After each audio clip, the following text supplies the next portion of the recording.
Hello and welcome to Schneider and Tierman Group. This is our second training video for final expense agents. If you haven't already watched the first training video, I encourage you to do so because that's going to talk a lot about the telemarketed leads, which is what this script is about. And it's going to be how to set an appointment off of a telemarketed lead. You know from the first video that you're going to know your marketer's name. You're going to know that they talk about being from Senior Solutions. We'll talk a little bit about the spreadsheet that's available and the kind of information that's on it. When it comes to the script, and this script is available on the agent login page, and by now you should have all received the password to access that information. We encourage all of our agents to print out the script, have the script sitting in front of you as you're making telephone calls to set those appointments. If you're new to final expenses or new to life insurance itself, and we're going to focus on final expense insurance, then we encourage you to use the script as is. Don't ad-lib it or add anything to it. This script works great, and it's done wonders for our agents and for people who have had great success in setting appointments off of the script. So kind of leave it just the way it is. If you're experienced in final expenses and you're new to our agency, you're welcome to use a script that has worked well for you in the past. We'll talk a little bit about the philosophies that have gone into our scripting and kind of what we do for our clients. We just want to make sure that those things become part of what you do every day. What we do is really make sure that we understand that this is about the client and the client's needs. It isn't about us as life insurance agents going out just selling a product to whomever and making the largest commission that we can. This is going to be establishing the need for that client, understanding what they're looking for, and then providing them a solution. That's what we do. So if we look at this first part of the script, and that's really kind of the introduction part and getting into that, we want to, one particular question as we kind of run through this that we want to make sure we ask, and that's going to be, is this for you or for you and a spouse? It's important to ask that question just that way because you want to be able to find out whether or not there is a husband or a wife or somebody else that's going to be part of the decision process when this person sits down with you in front of you and you're going over an application. Because what will happen is that if that other significant other isn't there, then it's called a one leg. And those of you who are experienced or have been in the business before, one legs are pretty much a waste of time.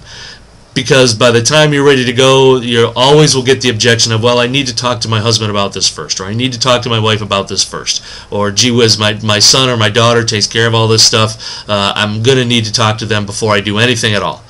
So you want to make sure that that other decision maker is there as you're talking about it, is there available to ask you questions, and is also becomes part of that needs process. So it's important to ask that particular question.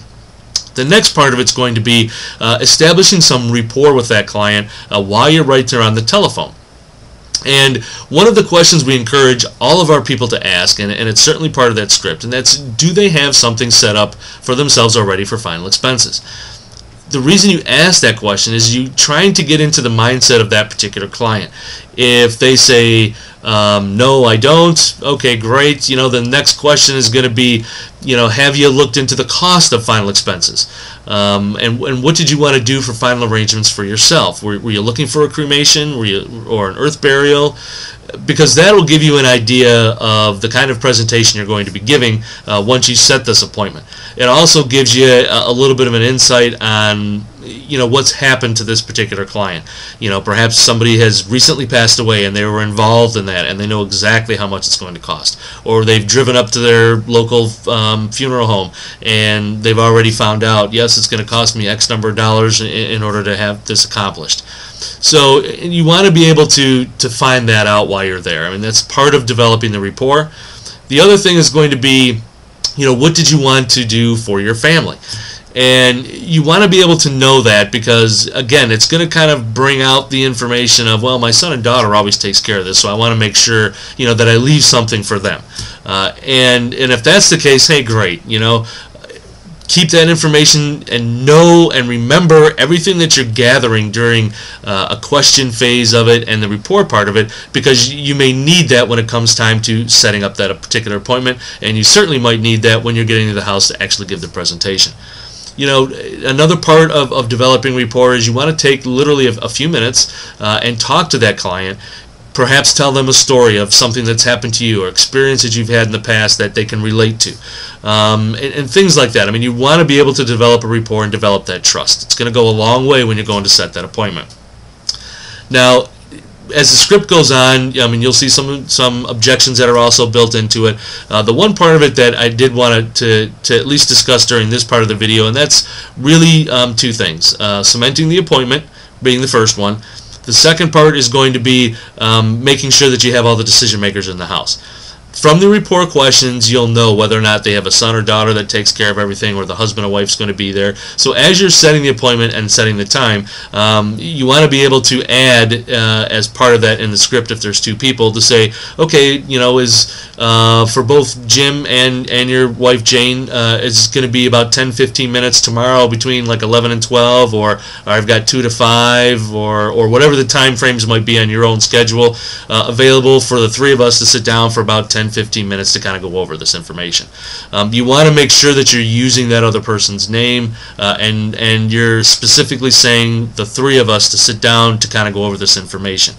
So that would be the first part. The second part is going to be cementing the appointment. One of the things that we've had great success for in reducing no-shows, because those are part of the business, is that you ask them several questions about where they live. Is this a house or an apartment? What's the name of the apartment complex or the condo complex? Is this brick or is it siding? What color is it?